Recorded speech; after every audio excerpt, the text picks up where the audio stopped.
Alright, what's going on, guys? So quick video today on the Tanaka versus Ioka fight. A lot of people ask me about Japanese fighters, breaking down Japanese fighters. And so let's get right into this. The first one is going to be the stiff jab by Ioka, which he used in order to, really make Tanaka hesitant on the mid-range. So as you can see here, as soon as he sees that it's in arm's length, really good awareness here from Ioka. As soon as he sees that he's in mid-range, he's gonna throw this stiff jab by his, which is a general rule in boxing, but a lot of people forget it because they don't have a fucking jab. Okay, so here again on the mid-range, Tanaka's kind of being, lazy here, and so Ioka takes advantage of that by throwing his stiff jab. Now, in order to neutralize the jab by Tanaka or the jab by Ioka, what Tanaka decided to do was he decided to throw some chopping rights. So as you can see here, he's throwing some chopping rights on the side of the face of Ioka because, Ioka doesn't really defend that punch well, and so he took advantage of this. Again, he's gonna throw that same chopping right. Ioka doesn't really have a good defense for that punch, and so he just keeps on throwing this up until the late rounds, okay? So again, he's gonna try to set it up with a combination, and then he's gonna end the combo right there with the chopping right.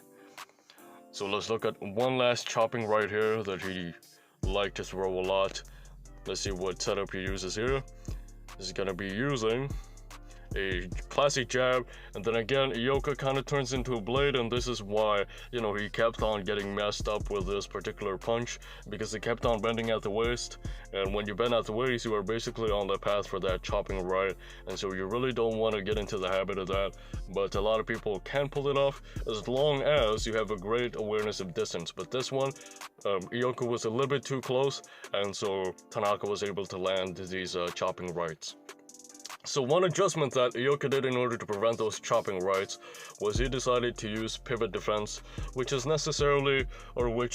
primarily recommended if you have troubles, or if you keep on getting caught at the waist, you need to be able to use your footwork. And so for this one, Ioka will, instead of bending at the waist and staying there, Ioka will decide to pivot away and escape the rope. So what it's gonna do here is gonna take this lead foot, and then he's gonna change the angle. He's gonna turn to a southpaw stance facing that way, and then he still got graze over there, but it's not as precise, it's not as clean as what we saw a while ago when he was bending at the waist. So again, pivot defense here. Instead of bending at the waist and possibly getting caught, he just ducks down, and after he ducks down, he gets out of the ropes, he pivots away. So great adjustment here by Ioka in order to prevent the chopping rights of Tanaka, which is pretty damn powerful, okay? So again, just waiting here on the mid-range, and then Tanaka will again try to land his right hand. I think this is the wrong timestamp. Or no, it is the right timestamp. Basically what he does here is not a very obvious pivot. He just basically switched into a southpaw stance there, and then he slightly changed the angle. I wouldn't necessarily call this a pivot, but he did change the angle, and he did use his footwork in order to prevent the chopping right, as opposed to bending at the waist like he did a while ago. So one thing that he took advantage of also is that whenever he threw the jab, Tanaka will always try to come back with his right hand. So what did he do? He used the jab in order to bait the right hand, and then he tried to counter the right hand with the left hook, which is a really great idea on his part. For this one, he didn't really throw the right hand. Tanaka didn't really throw the right hand. This is a great decision on Ioka's part, because whenever Tanaka will throw that right hand, he doesn't really know how to put it back to guard. And so it's a really great punch to choose, or it's a really great punch to throw, because Tanaka isn't really defensively responsible when it comes to defending the left hook, which is eventually the punch that knocked him out in this fight. So there again, throws a jab. Tanaka will try to jab with him. He just slips inside that jab, and then he throws a counter left hook, So jab again here. Tanaka will try to land a right hand, but he realized that it was too close, so he canceled it at the last second, and then here he decided to hook with Ioka. I think Tanaka got the better of that exchange, but he didn't really land that consistently, and so that was sort of a lucky shot by Tanaka. So one more thing that Ioka decided to do is he decided to throw a jab to the head and then a jab to the body. Well, what is the purpose of this, you may ask? Well, it drops the rear hand of your opponent, okay? Whenever you throw the jab to the body, it sort of drops the right guard of your opponent. And that guard, the reason why Ioka was trying to exploit that guard was because he was trying to set up the left hook to the head, which is eventually what, again, ended this fight. So that's the first double jab right there. Here's a second double jab. He's gonna start off with the head again, then to the body. So look at this. He's gonna start off with the head, and then throw it to the body later on, okay? Jab to the head, jab to the body, and as you can see there, the guard of Tanaka went down. Well, there's two things that you'll do here. First of all, you're gonna either block it with your elbows, with your right elbow, or you're gonna drop that right glove completely to try and deflect that jab, which is what a lot of people do. So this is why this is a really effective punch. You know, it can bait it can trap your opponent into dropping their right glove, and then from there you can throw your left hook and knock them out. Okay. So the next thing that we're gonna talk about is exploiting the body. This fight is basically about opening up the guard of Tanaka. And another thing that he did here, he throws the uppercut and then he decided to exploit the body to again lower the guard of Tanaka, and then eventually land his left hook to the head. So right here, he just throws a left uppercut into a left hook to the body. And this is a really great combination because, first of all, you're attacking the center and you're attacking the side at the same time. They don't really know what to protect, and eventually they'll decide to lower that guard and open up themselves, you know?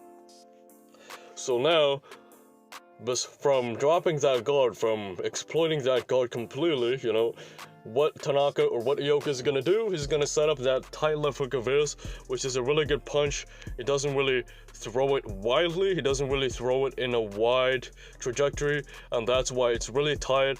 It almost looks like a straight punch, and it lands through the guard. So as you can see here, even though Tanaka kind of has this guard here, it didn't really matter because that left hook was again super tight and it just passed through the guard. It did not even touch the right glove of Tanaka right there. So let's look at another punch here, another left hook, jab, and now he's gonna throw that tight left hook that he has once again, which is, now this is the wrong timestamp. So this is the last one here. It's gonna be another tight hook right there. Okay, and then he throws another hook which is super tight, like I said, and that's the reason why he was able to land it through the guard. As you can see, he did not even touch the right glove of Tanaka. It's because that shit was super tight, and Tanaka again, it was partly his fault. Whenever he throws his combinations, that right glove is always down. Okay, so here that right glove is down. He's gonna throw a combination, and then he just got caught with that check hook or with that left hook by Ioka. He tried to hook with Ioka, but the problem was he didn't keep that right glove in the phone booth, and that's why he got caught with that left hook. Okay. Fighting. Now we're gonna talk about fighting in circles, and this is another key factor in the fight. What happened was, instead of fighting on the inside, instead of fighting, you know, in front of Tanaka, Ioka actually fought in circles, and this is the reason why Tanaka was never able to plant his feet. He was never able to land his shots consistently because Ioka was constantly turning him. Ioka was constantly going into different angles, and that's why when Tanaka was getting ready to throw his combinations, Ioka is already turning him, and he couldn't really, again, put power on those shots. He couldn't really sit down on those punches because Ioka was constantly turning. As you can see here, he's constantly pivoting after he throws a punch. He constantly turns his opponent. So here he bends at the waist and then he changes angle right there. He doesn't stay in front of Tanaka for a long time unless he's looking to land a shot or bait a shot from Tanaka, which he will counter from. So he's constantly turning here, not staying in front of Tanaka, because if he does that, you know, I haven't really watched enough of Tanaka, but based on watching this fight, I can see that Tanaka really likes to sit down on his punches. So the main way to neutralize that ability of his is by constantly turning him, and that's the reason why Ioka had a lot of success with Tanaka. Okay, so now let's look at the KO here, the knockout blow. It's gonna again be that tight hook that I talked about. He's gonna start off with the right hand. And then look at that left hook. It was super tight. I want to play it in slower motion so that you guys can see. He's gonna throw the right hand first, and then he's gonna end it with a left hook. So right hand here, left hook was super tight right there. Okay, he didn't really flare the elbows out. No flaring out of the elbows. No swinging. No wild swinging from the arms. It's a very tight left hook, and that's the reason why he was able to pass through the guard of Tanaka all night long, because there was no wasted. It wasn't a sloppy shot. It's a very tight hook, like I said a while ago.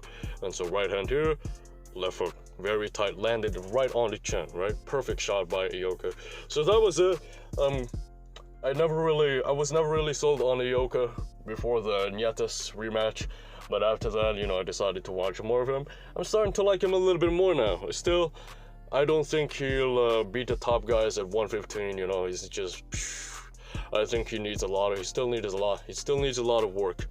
But the Japanese style, man, it's getting upgraded, and that's why I'm really watching out for them, and I'm really studying them at the moment. So that was it. Subscribe if you're new, and join my Patreon if you want to. That's it for this fight. Japanese style of fighting. You know, a lot of straight punches, very tight hooks too, and so. I'll see you guys soon. Peace out.